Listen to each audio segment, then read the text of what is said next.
Hi, I'm Perry Atkinson, General Manager here at theDove. Hey, check out our other videos and check out our website at thedove.us.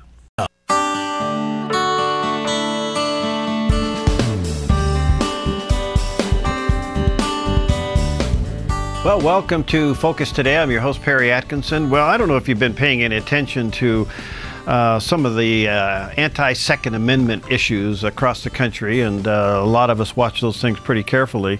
And one of the statements that came out some time ago was quite shocking, that former New York Mayor Bloomberg has decided to put $50 million into an anti-gun campaign. And we have with us today Alan Gottlieb. He is the chairman of the Citizens Committee for the Right to Keep and Bear Arms, and we want to talk to him about this potential contribution and what it may mean. So, Alan, nice to have you with us today.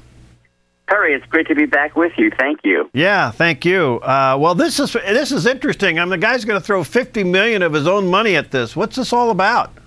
Well, that's only for this year alone, between now and the end of the year. Oh, wow. Yeah, it's an awful lot. That's twice the amount of money that all the gun rights groups in the country spent last year defending gun rights. And he's going to spend it double that all by himself in 1 year. And that's kind of scary because he can drive an awful lot of movement on the issue with that, particularly in Washington State, where he's supporting a ballot measure under the guise of a background check, but for gun sales. But it has anything to do with any kind of gun transfer at all. If you wanted to lend a gun to your sister-in-law overnight to defend herself, if you're a police officer and wanted to lend another police officer your private gun, it bans all kinds of things, and it's totally unworkable and meant to make it punitive to be able to own a firearm. Do you think this is going to show up in the campaign coming up? Do you think it'll be a debate issue, say, not only this year, but in 2016? The issue as a whole definitely be a debate and political issue in 2014 as well as 2016, based on what Congress tried to do last year and the fact that gun owners are pretty energized and organized right now and upset with what the attack on their rights. There is absolutely no doubt that at least from the gun rights community, it's going to be an issue. Well, Alan, there's been all kinds of anti-gun campaign. What makes Bloomberg's significant and stand out?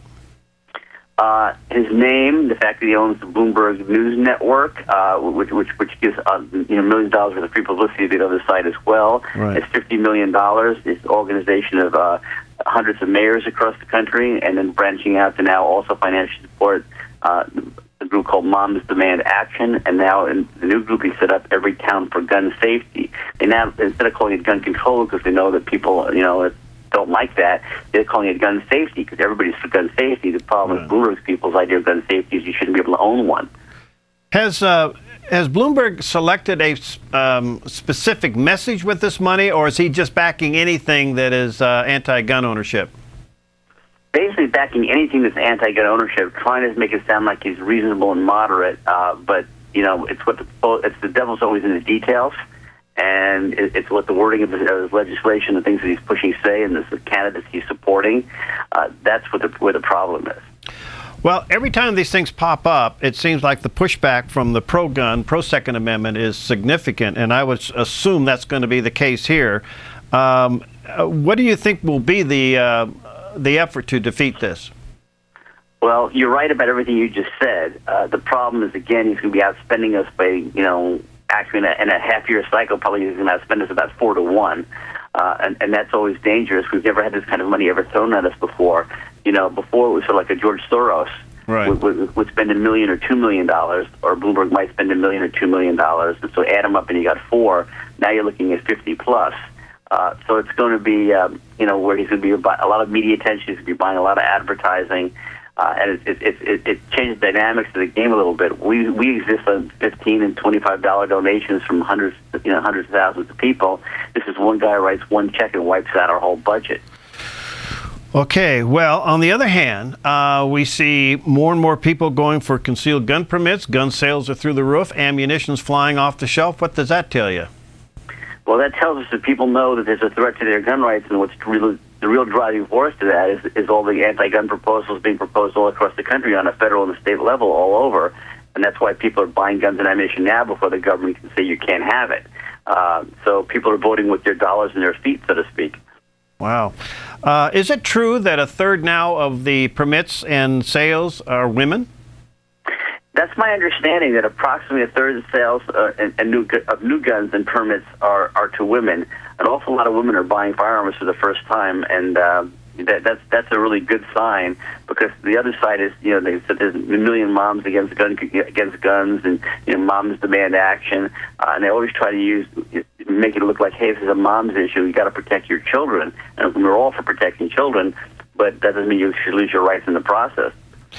Did the uprising with the Bundy Ranch in Nevada, was that positive or negative for this issue?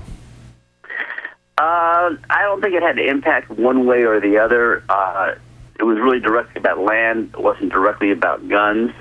And I don't think it really did much on the gun issue. I didn't see a whole lot in the press of gun owners being attacked by the other side because of it. So I think it pretty was neutral. The other thing, Alan, it's kind of interesting.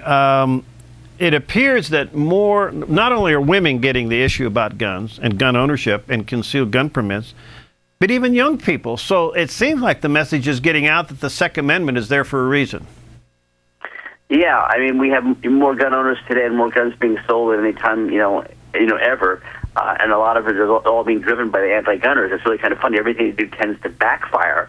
I mean, because when they scream for more controls, what happens? There are more guns sold. So it backfires in their face a bit. But we are getting a lot more younger people involved as well, mainly because I think they're coming back from military service and they're allowed to own a gun to defend their country. And now they can't own a gun to defend themselves in many places. It's also interesting when you track every time this issue pops up, especially down around an election time, especially in the midterm elections, it has a tendency to backfire on those who push it. I mean, look, if you look at the turnover of Congress when Clinton was president, and then just recently in 2010, the gun issue was a major role in that. Yes, it was, and I think it's actually going to be a bigger role in 2014 than it was in 2010, when Clinton lost control of Congress over the issue. Wow. So what's happening in Congress now, Alan, to push back? Anything to strengthen the Second Amendment in some laws there?